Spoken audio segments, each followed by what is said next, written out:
அடுத்து என்னன்னு கேட்டா இன்னும் சில விஷயங்கள், ஏன்னா நிறைய வீடியோக்கள்லாம் அவ்வளவு விஷயங்கள் இருக்கிறது, அது போட வேண்டி இருக்கிறது. இந்த பாருங்க, ஒழு செய்யற விஷயமாக ஷாஃபி மதவுக்கு ஒரு சட்டம் இருக்குது, ஹனபி மதவுக்கு ஒரு சட்டம் இருக்குது. அதை நியாயப்படுத்தி இதை நியாயப்படுத்தி சொல்லும் பொழுது புகாரில் இருக்கின்ற ஒரு ஹதீஸ் சொல்லுவாரு, அரபிலாம் ஒழுங்கா வாசிட்டு அர்த்தத்தை இஷ்டத்துக்கு. ஆனா ஹனஃபி இமாம் சொல்றாங்க இந்த ரெண்டையும் தனித்தனியா தான் செய்யணும். ஏன்னா அதே புகாரிலே பதிவு செய்யப்பட்டிருக்கிறது. நபிகள் நாயகம் ஸல்லல்லாஹு அலைஹி வஸல்லம் அவர்கள் வாய்ப்பளித்தார்கள், அதே போன்று மூக்கையும் சுத்தம் செய்வார்கள், சலாசம் பி சலாசின் மும்மூன்றாக செய்தார்கள். அப்படிங்கிற மும்மூன்றாக செய்தார்கள். வாய்ப்பளித்தல் என்பது 3 தடவை தனியாக, அதே போன்று மூக்கை சுத்தம் செய்வது 3 தடவைகள் தனியாக.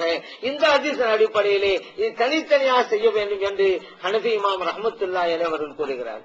இதெல்லாம் என்ன புரிந்து கொள்றோம் அப்படின்னு கேட்டா, ஷாஃபி மதஹப் என்றாலும் ஹனபி மதஹப் என்றாலும் எல்லாம் ஹதீஸுடைய ஆதாரங்களின் அடிப்படையில் தான் அமைந்திருக்கிறது, இடம்பெற்றிருக்கிறது. சரி, இப்ப சலாசம் பி சலாசின்னா மும்மூன்று அர்த்தமா? இஷ்டத்துக்கு என்ன சொல்லிருக்கீங்க அரபில் ஒண்ணு வாசிப்புட்டு. இப்ப சலாசம் பி சலாசினுக்கு என்ன, சலாசன் சலாசன் வந்திருக்கா, சலாசன் பி சலாசின் வருதா? அதுல இருந்து இந்த கருத்து எப்படி வரும்? சும்மா அரபில வாசிக்கிறதா சொல்றதுன்னு ஒண்ணு. அடுத்து என்ன, எல்லாமே மதுஹபுலாம் ஹதீஸ்ல இருக்குங்கிறாரு, அப்ப எடுத்து சொல்ல வேண்டியதானே?